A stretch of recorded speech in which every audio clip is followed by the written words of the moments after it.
So at this point, we're going to head down the panel here and introduce all of us. And my background came from Oakland, California, graduated from the Air Force Academy in 1967, flew another great Lockheed product, 141s, flew RF-4s, was lucky enough to be selected for the SR-71 program. You had to be a volunteer. I flew these airplanes from 1975 to 1981. Later I'd be a black programmer. What does that mean? That very secret money that the Air Force expends, like for the B-2, the F-22, the 117. We've got a 117 expert, Kent, sitting right beside me. And then I retired from the Air Force in 1995, and I am in Washington now, and I'm a docent at the Air and Space Museum at Dulles Airport.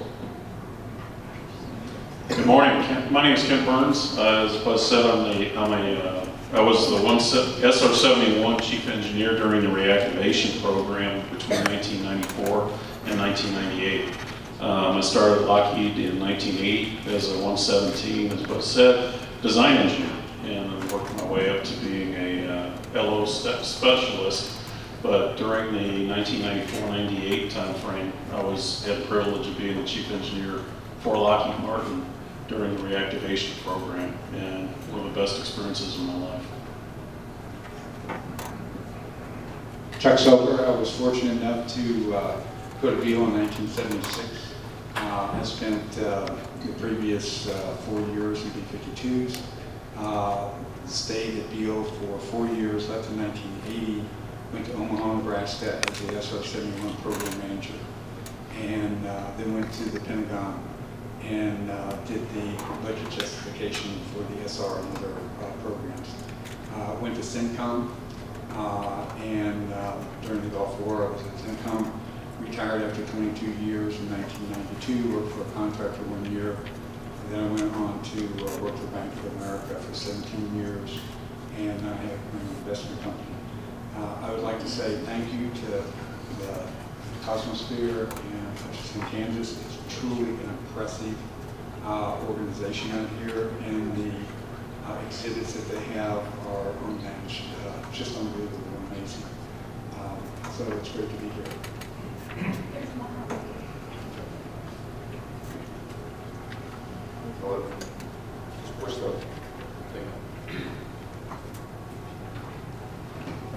There we go. Too good with technology.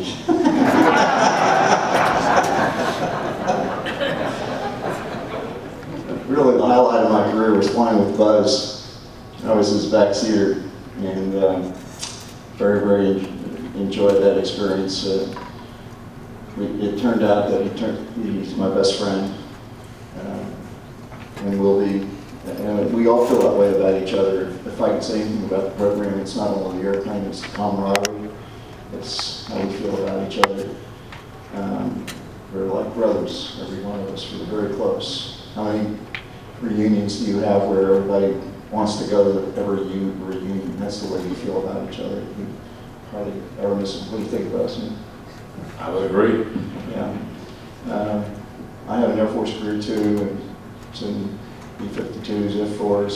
I was Air Force liaison officer of the United States Senate for a year, and then I worked for Tip O'Neill as a special assistant for 4 years, out of uniform, and then I went out and ran bases. I was the last base commander at Clark when Mount Mantua erupted, and then I ran the Army and Air Force Exchange service in the Pacific. And then from there I went out to Walmart, became an officer of the company, and the VP of Walmart store operations. That some of you don't like Walmart. I happen to be still on the payroll. They're afraid that I would compete with somebody else.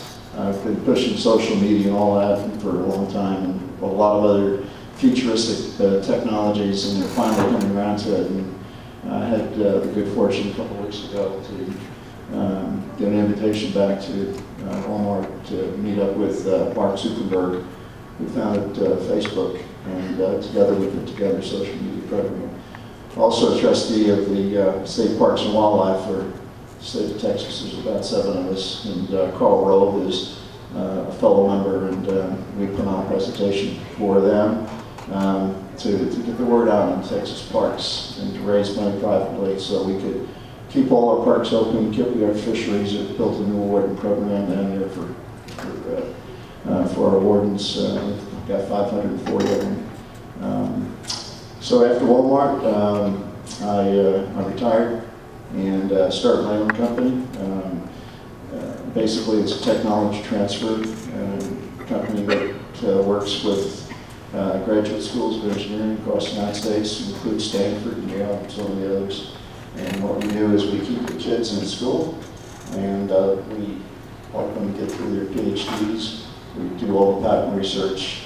I'm CEO of North America, and my partner is CEO of Asia. His wife is Chinese, and they own several factories, and they can produce the prototypes, and then we can market and package it and set up revenue streams for the inventor, for the school, and it's a non-profit.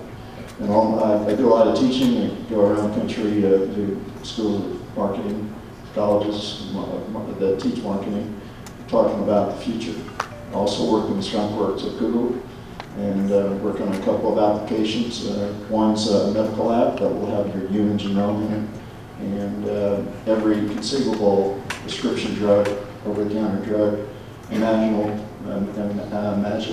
along with your family history, everything that we can possibly know about you, and that you can use to help manage your own health and help doctors and physicians worldwide.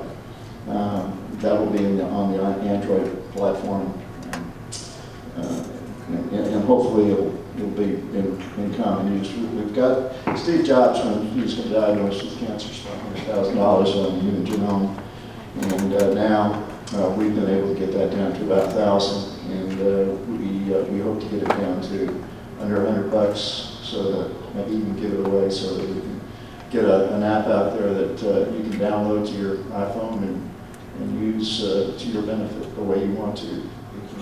We can target a specific gene now with chemotherapy and not shotgun it all. So it's a very, very exciting future. I also work on the algorithms that go into your search engine for Google.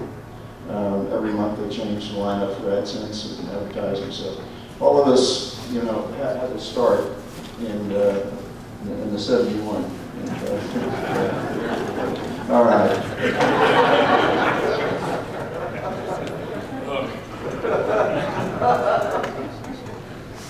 I want to tell a story before. We're very, very close, and when I set the hook, occasionally back in the old days, I don't drink anymore, but I did in the old days.